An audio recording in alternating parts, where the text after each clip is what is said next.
what's up? This is Ryan with Fit Fight Republic. I'm here with kind of answering a request we had about how to kind of solo work on some movement drills.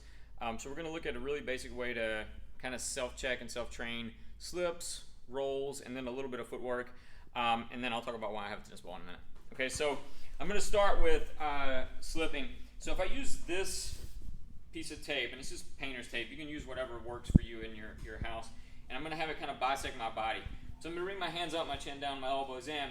And what I want to do is get my head off of that line. Okay? So for slipping, all I'm really doing is bringing shoulder to that tape line here.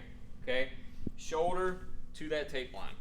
Elbow just past that tape line. Elbow just past that tape line.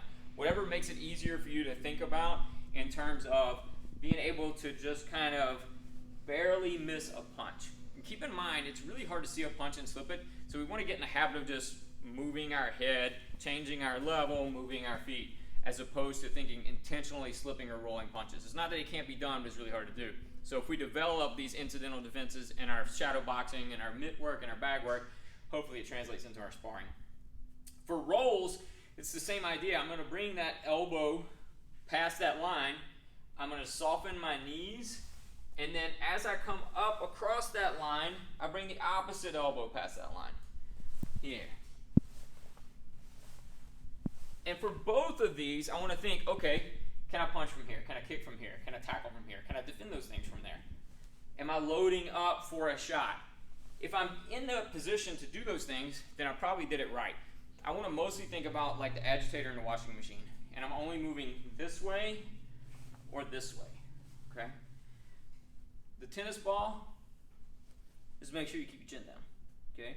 So if I keep my hands up, I keep my chin down, I'm rolling, I'm slipping here.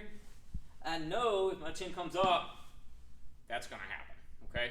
And then just a quick footwork drill, just using these kind of quadrants that I set up. As I start working in my head movement, my level changes, I can start working footwork too. So if I go step into a quadrant and I pivot, then now I should be facing the opposite direction. One foot's in, and I'm facing.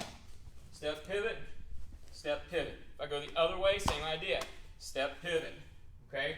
So it's a quick way for me to just be able to kind of self-check some footwork, some level changes with rolls, slips, and making sure that my chin stays down. Because I'm not gonna have somebody yelling at me to tell me to keep my chin down and my hands up. So this is a good way for you to self-check, for you to work on some skill-driven stuff, not just workout-driven stuff when you don't have a coach yelling at you. Have fun with it.